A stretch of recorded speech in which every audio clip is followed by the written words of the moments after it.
Da vil jeg ønske velkommen til Norgesbuss sin avdeling her på Rennesøy. Og i dag skal vi ha en rundtur for å se hvordan vi har det her ute på Mosterøy.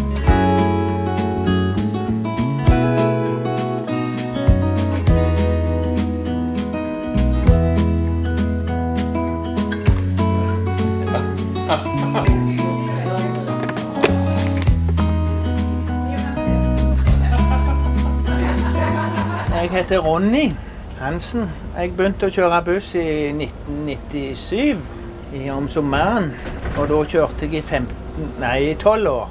Jeg var i 12 år. Jeg startet i SOT i 1997, og så ble det jo Connex og senere Veolia. Og så sluttet jeg i desember 2007. Da gikk jeg over til Gran Taraldrud på Toten for å kjøre bensin. Det gjorde jeg i 5 år. Og så fant jeg ut det var på tide å prøve noe nytt, og så flyttet jeg til Danmark. Og i desember så var jeg en tur på Forus i Norgesbuss, og da var det en som spurte om jeg kunne tenke meg å kjøre litt buss. Så begynte jeg 1. januar. Så nå er jeg plutselig flyttet hjem igjen til Norge.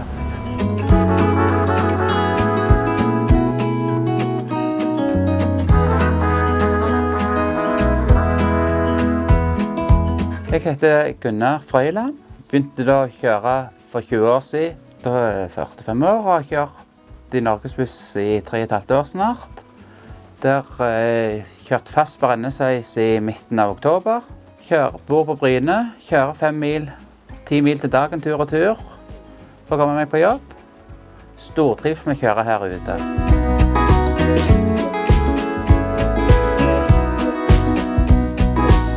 Ja, nå har vi vel ca. 20 flybusser som normalt hadde gått på Gardermoen. Men siden de ble stående tomme, så kunne vi få bruke de her. På grunn av alle de som vi hadde her, de skulle de ha på Forus i forbindelse med korona. Eller mesteparten. Og det var jo ikke så godt å bruke disse her flybussene på Forus og inne i byen. For det at når det er 500 sjåfører, så er jo det en ting. En annen ting er det at det er litt forskjellig høyde- og lengdebegrensning der også. Så derfor har vi de her. Pluss et par av de gamle. Og de her Volvo 9700, de er utrolig gode å kjøre med.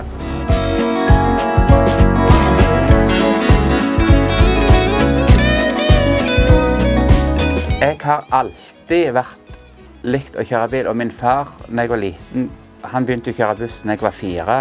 Og når han begynte å kjøre, da kunne vi jo stå, hvis det var fullt i bussen, så kunne jeg stå bak førersetet til min far. Og alltid vært interessert, og ble at jeg har aldri vært noe skoleflink, men alltid likt å kjøre. Så da har jeg jo kjørt litt lastebil.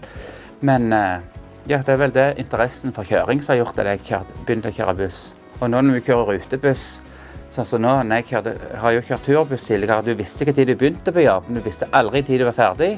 Men her vet du jobber til forskjellige tider, men du vet alltid hvilken tid du begynner, og du vet alltid hvilken tid du er ferdig. Så her kan du planlegge. Her er vi en turnus på 4 uker, så du vet alltid hvordan du jobber. Men nå er jo jeg heldig, jeg har en turnus der jeg har fri hver helg, så jeg skal ikke klage. Om morgenen er det helst til skoleruter. Altså når vi kommer her ute og skal ut til Fjøløy, som vi er på nå, så er det veldig begrenset med ruter på dagtid. Har vi Mosterøy skole, her pleier vi å levere 6-7 busser med unger hver morgen. Så kommer vi igjen i 1:30 og henter de om ettermiddagen.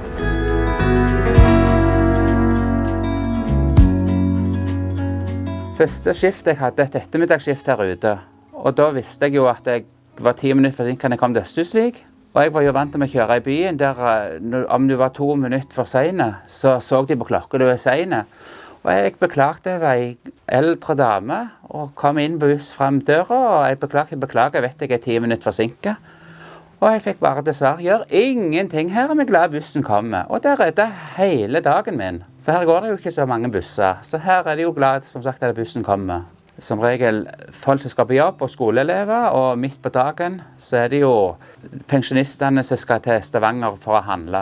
Der er 4-5 avganger om morgenen med skoleruter og litt for de eldre. Men nå er vi på vei ut til Ustein kloster.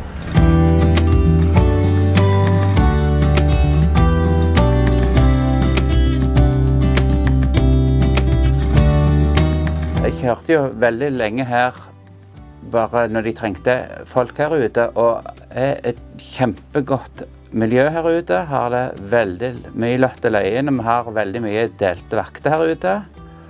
Her har vi jo da steik med vafler, det går jo til fellesskapet. Når vi finner tomflasker i bussene, så hiver vi det opp i en svær pose. Når den full, så går vi og panter de. Og det jo stort sett jeg som står for vaffelsteikinga. Og det går jo til, her vi jo vel litt over 20 faste sjåfører. Og da får alle glede av vaflene og ja. Her det vel 1, 2, ja det i hvert fall 5 nasjoner. Spanske, polske, tyske, danske, norske. De veldig glad i å fôre oss med sjokolade. Det ser vi jo ut som vi trenger. For mange år siden at telefonen var noe nytt, så var det veldig kjekt å sitte og vise at de hadde mobiltelefon. Så var det ei som satt bak her, og vi satt med stive ører hele bussen, for hun fortalte om kjærlighetslivet sitt i telefonen. Det var alle fulgte med, det var helt stilt i bussen. Det eneste vi hørte, det var hun som fortalte. Og til slutt så var det en kone som sier det til henne at jeg tror du må slutte nå, for nå vi helt overgitt det. Så det mye fint på bussen. Ja, det var en morgen. Da hadde vi rene 6 undervisninger på morgenen, og da var det kan tenke meg han gikk i 1. klasse, og da sa han til en kamerat, vet du hvordan du ble, når du ble lagt? Så sier han på siden, jeg trodde mamma bare tok en tablett. Nei, pappa gjør sånn og sånn og sånn, men mamma bare går hjem og spør. Og dagen etterpå så hadde jeg akkurat samme skifte, og tenkte jeg, ja vel. Og han sette seg og sier, spørte du mamma? Ja, men mamma bare svarte meg på alt annet enn det som jeg spurte henne om. Så det jo sånn, det sånn du hører her ute, da lærer du altså, så du hører jo.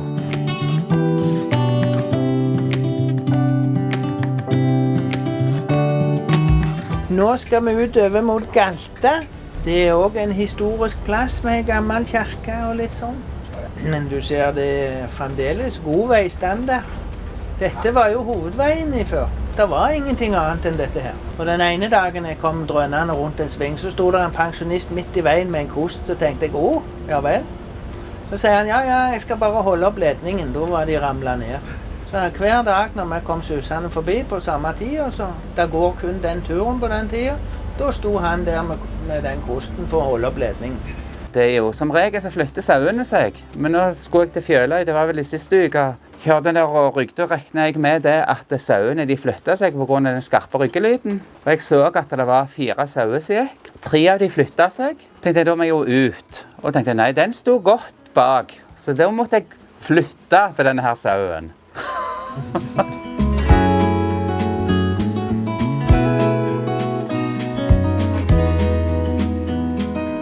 Utfordringene, spesielt på vinteren, jo at det jo disse lokalrutene her ute, det Galta Reianes, det ikke alltid at det strødd og saltet om morgenen. Så jeg hadde jo en opplevelse første vinteren var like glatt. Jeg skulle opp til Reianes, og da traff jeg en melkebil imot, og jeg hadde jo ikke stor fart, for jeg så jo det var glatt. Jeg bremste, han bremste, og tenkte dette går ikke godt, og begge to gikk ut, og det var så nimme at vi ville ikke lagt handen imellom.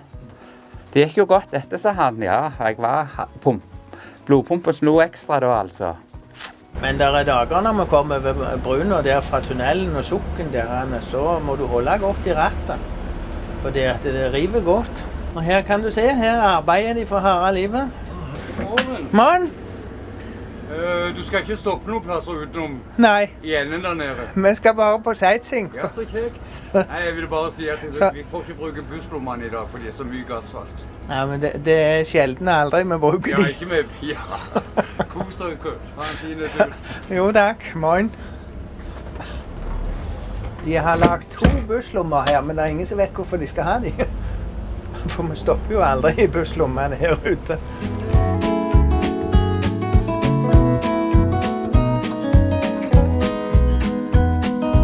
Det Jonny Bergli, og jeg trafikklederassistent her på Mosterøy for Norges Buss. Og nå skal vi ta og gå gjennom en daglig vedlikehold av tanking og vask og sjekke motor. Så vi har annenhver dag på hvert enkelt vogn. tar ca. 20 minutter total operasjon med tank og vask.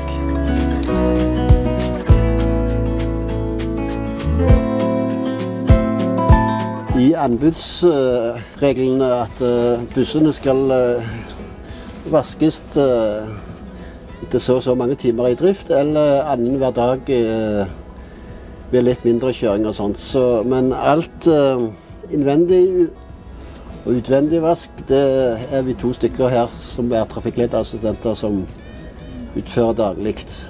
Vi starter med å rygge på plass til tankanlegget, og nå har jo disse her bussene vanlig diesel, eller en dieselgruppe som heter B7. På grunn av de bratte tunnelene så må de ha en diesel som har veldig stor effektivitet i forhold til cetaninnholdet på selve dieselolja. Alle nye bussene nå, de har jo AdBlue-system. AdBlue skal også tankes for rensing av eksosstoffene som skal ut i naturen i mer miljøvennlig med utslipp. Sånn.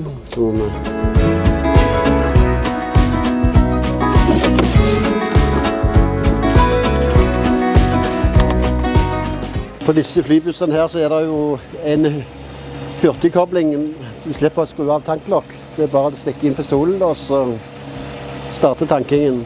Ingenting skal gå til spille da du har sånn en type tanklokk. Så er det sjekk av motor. Sånn som den rutetid som går i tunnelene hele dagen også, så har de det er jo Norges hardeste bussrute, har de sagt flere ganger, med mye opp- og nedoverbakker over flere kilometer. Og det kan også bli stor variasjon om de bruker olje eller ikke, og særlig kjølevann også, som fordamper mye også.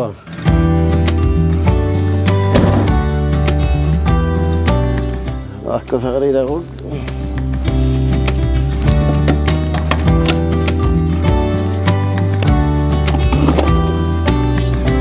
Så er det frem til neste operasjon med utvendig vask.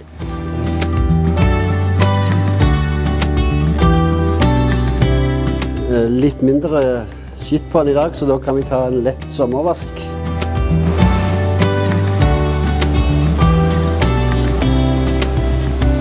Skitne felgene på grunn av mye bremsestøv.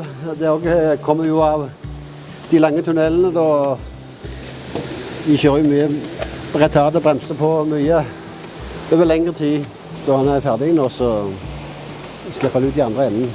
Siste post med innvendig vask. Og vi bruker mikromopp, veldig bra.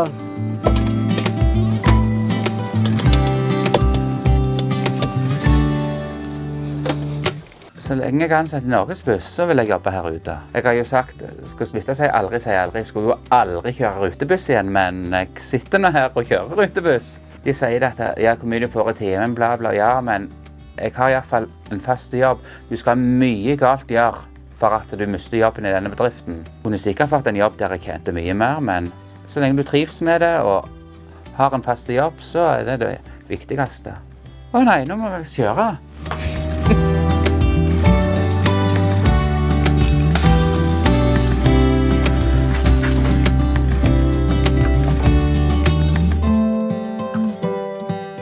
Tusen takk for at du så filmen her i dag, og ikke minst tusen takk til Norgesbuss avdeling Rennesøy, som lot oss komme hit til Mosterøy og få lov til å være med på en arbeidsdag og føle på hvordan det er å være her ute på avdelingen.